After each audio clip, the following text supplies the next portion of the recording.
Hello everyone. Today I wanted to talk about another recent Criterion release, and this is The Damned.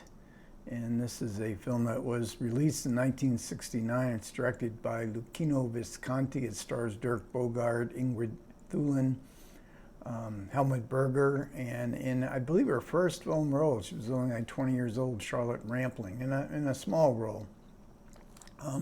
This is a story about a German rich industrial family based sort of on the Krupp family, who were steel factories, and Krupp would later become the chief engineer of the industrial might of the Third Reich. But this isn't the Krupp family. It's covering it.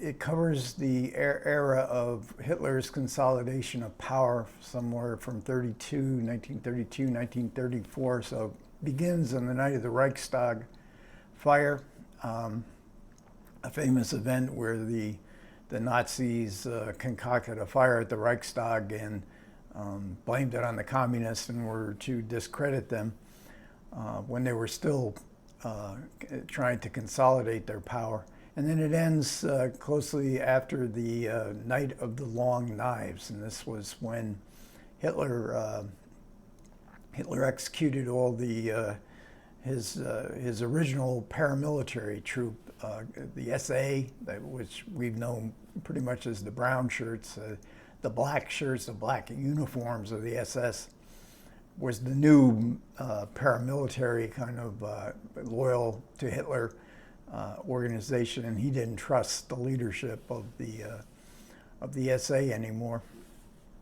So this is a story. It's not the Krupp family, because this is a story about family dynamics, about confused loyalties. One of them is in the SA, one of them's in the SS, one of them can't stand Hitler and sees through all the evil of fascism, and others just want to accommodate. The family business is what's important, and others are conspiring for power.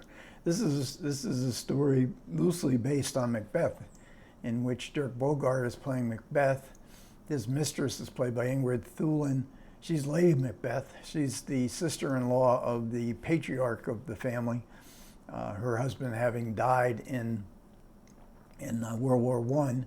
And they have a son played by Berger, and he is totally screwed up in just about every way imaginable. And so Visconti focuses very much on this family. We do see the Nazis. They come in trucks, and they come on motorcycles, they come on boats, but we're basically seeing this family and its dysfunction. And they live in this fantastic mansion, and Visconti very good at this kind of opulence, and he's showing very much the and as part of this family dynamics, we have such pleasant things as matricide, pedophilia, incest, murder. This was an X-rated movie in 1969. This was a movie funded by Warner Brothers. And I think Midnight Cowboy was the first movie, it might have been 69 as well, to get that X-rated, and was a hit. This was the only film that Visconti ever made, according to the supplements, that ever really made any money. And it was on many 10 best lists in 1969 in the US, big hit in Italy as well. With Visconti focusing so much on the spectacle of fascism, he isn't the first to do it, but he is associating this kind of decadence and depravity, personal decadence, personal depravity, almost sexuality itself, associating it with the Nazis,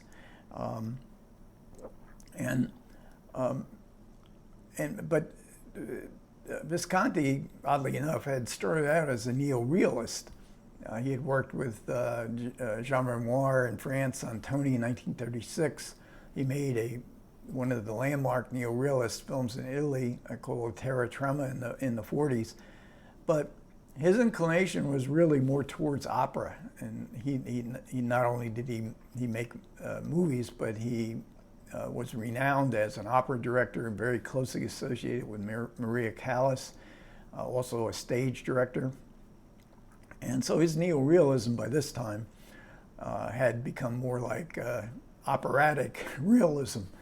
So we get very big emotions, melodrama.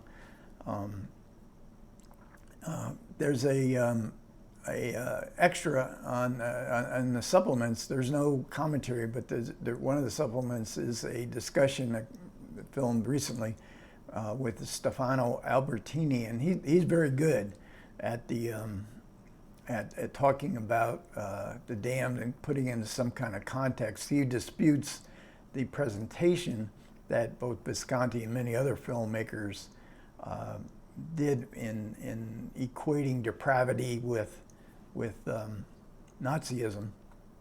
He says most Nazis were just ordinary people, even in the leadership, and homosexuality wasn't as pervasive any more pervasive in the Nazi Party than it was in the society in general.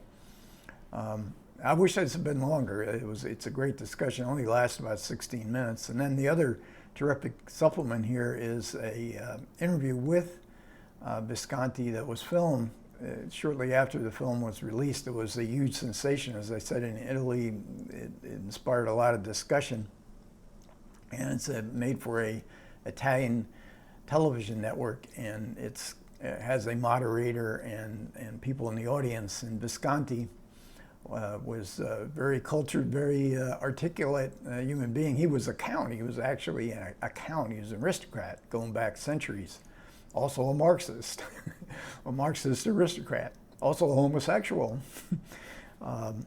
But he didn't very often portray homosexuality in a very positive manner. But some of the questions are really good, and Visconti evidently, and you see in the interview, really likes to interact with the audience and their questions, because he's taken to task for his what a historian, I guess, is in the audience, says that the Night of the Long Nights, which was a slaughterhouse as presented in the film, it didn't actually happen like that. You exaggerate it. They weren't all there.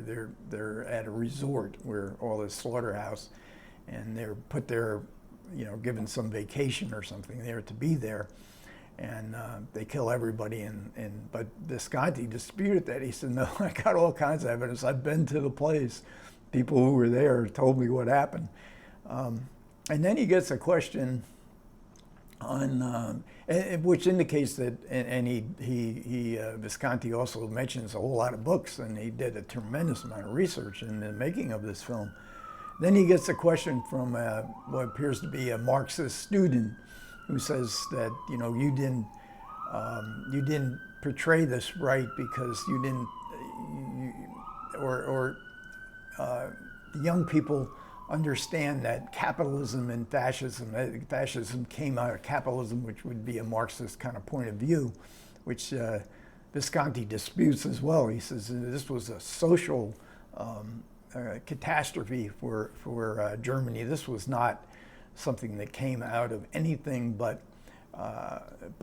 frustration and hatred and evil, and that Hitler himself was working class, and most of the original Nazi Party was a working class party. The rich people didn't want anything to do with Hitler until he actually was able to gain power. And he also says something very interesting, I think, Visconti does in the way he describes that he really wasn't making a political party. Yes, certainly, this is what happened in Germany. This was something that happened during his generation that grew up, came of age during this era, and there's no getting around it.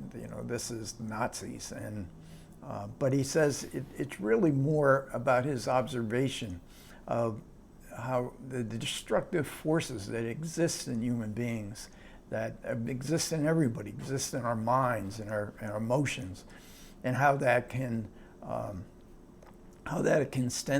extend to society at large, and as he said, a catastrophe. There's a fold-out that also comes along. There's also some interviews from short interviews with various cast members, all of them which are very, very useful to listen to in your appreciation of the film.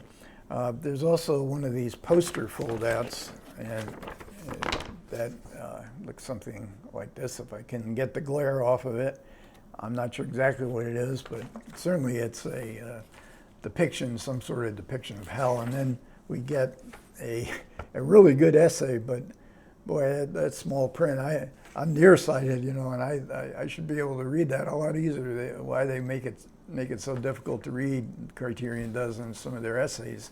They're very good essays, but overall, this is a movie. Now, I saw this in 1969, and I got to admit, I did not like this movie when I saw it in 1969, and despite all the good reviews. Now, I was doing some research. Roger Ebert gave it only 1 star, and many of his criticisms of the film I really share, and even today, because it's very difficult in the beginning of the film to understand who's who, what the relationships are within this extended family, and the fact that the Dirk Bogarde character, it seems like because he's such a big movie star, the biggest movie star in the film, that he would have the primary role, but he really doesn't. It goes, Visconti was having an affair with Helmut Berger during the filming of the movie, and he gave him more and more to do, and Ebert thought that hurt the film, and I think it does. But when I watched it this time, you know, there's nothing like this kind of film. You're never going to see movies like this. This was, like I say, it was financed by Warner Brothers. Warner Brothers is never, they're going to finance, if they're going to spend big money on a movie, it's going to be for, you know, comic book movies or franchise movies with lots of action and very little that's going to upset you the way, because The Damned upset a lot of people in 1969, and it still has the ability, I believe, to upset. Okay, thanks a lot for everybody who managed to listen to me this far. I really do appreciate it. Comments would be more than welcome. I will respond. You guys take care.